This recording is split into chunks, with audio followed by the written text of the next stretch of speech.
kabayaw. So, magsisimula ako mag-vlog ngayon. Dahil, it's been siguro, tagal ko ng balak. Pero, mag-1 month na ako dito sa Canada. So, ngayon ko palang gagawin. So, yung vlog na to para lang magkaroon tayo ng idea kung ano ba talaga buhay dito sa Canada. Katulad ngayon, medyo nagsasubside na yung pag-ulan ng yelo. Natutunaw na siya, pero may panaka pa rin mga pag-ulan ng yelo sa gabi. Ngayong araw pupunta ako sa OHIP para ilakarin yung Ontario healthcare ko. Kasi ito libre sa mga working, full-time working dito. Yung parang pinaka-beneficyo. So, sasakay tayo ng bus. Bali, yung transport dito, bus.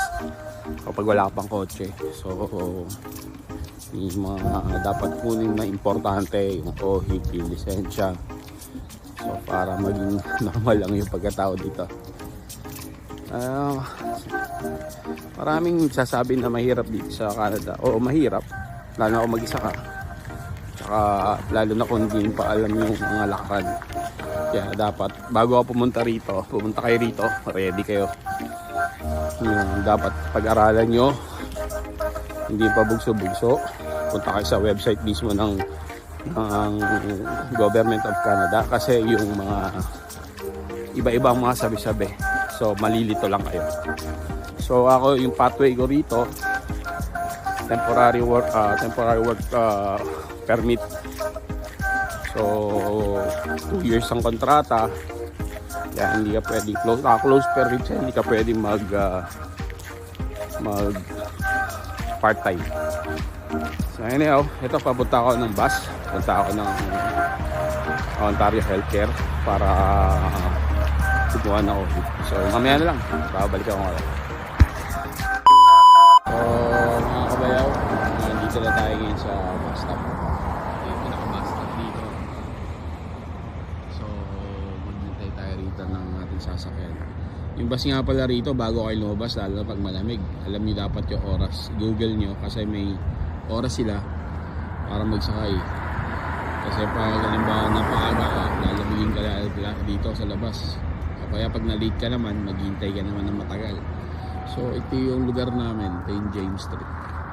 So, hindi tulad sa Dubai, kung saan ako galing, napaka-busy. Dito, napaka-tahimik ng lugar. Talagang yung mga bahay magkakalayo. So, magkakapit-bahay ka pero parang hindi kayo magkakagalit. So, ayan yung neighborhood dito. Doon tayo papunta sa Gawid doon. Nandoon yung malapit doon sa bundok na yun.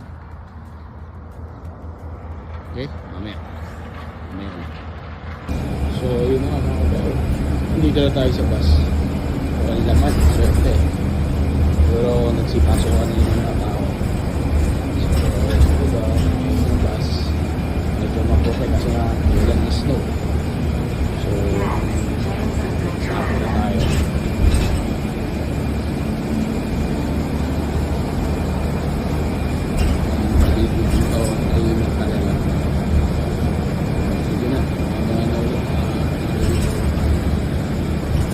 So mga kabayaw, ito bumaba na tayo sa bus.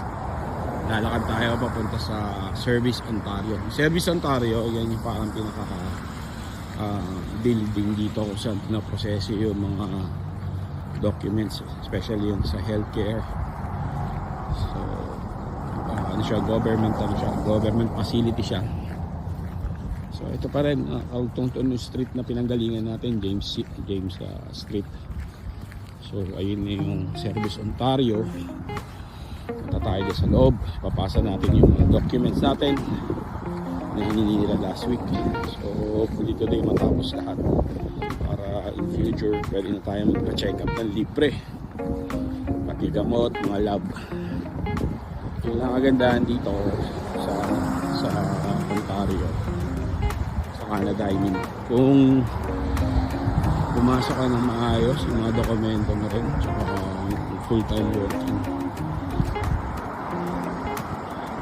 So hopefully within the day rin matapos sa lahat ng pagpaproseso para hindi na tayo bumalik dito. So yung service ang tayo, dinding. Pasok tayo dyan. Okay. So mamaya update ko kayo ulit. Pasok lang ako. At iparas kayo para magpasa ng mga papeles. Okay, bye.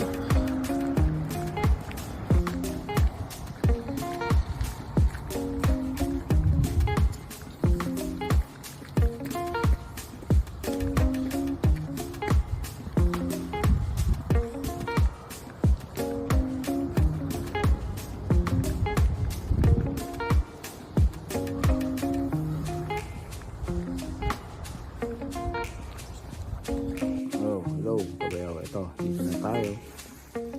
Dito na tayo para magpasa ng mga dokumento natin. Wala naman pila. So, hintayin lang tayo. Ayan, ang tao. Huwag na tayo masyadong maingay. Baka pagalitan, baka bawal mag-vlog. Hintay tayo, tawagin tayo dahil may nauna pa sa atin. So, ito yung mga kailangan may letter from the company papatunay na may full-time worker rito, tapos yung mga SIM number tsaka yung work permit galing pagpasok from airport ng Toronto. So mamaya lang ha? Okay,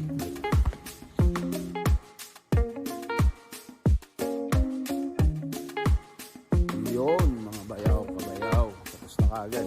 Yan ang kabilis ang proseso rito ng mga papeles. Talaga makikita effective yung proseso ng mga agency na rito. Almost like 15 minutes lang nakakuha na ako ng healthcare number ko. So papadala na lang yung card ko after 5 to 6 weeks.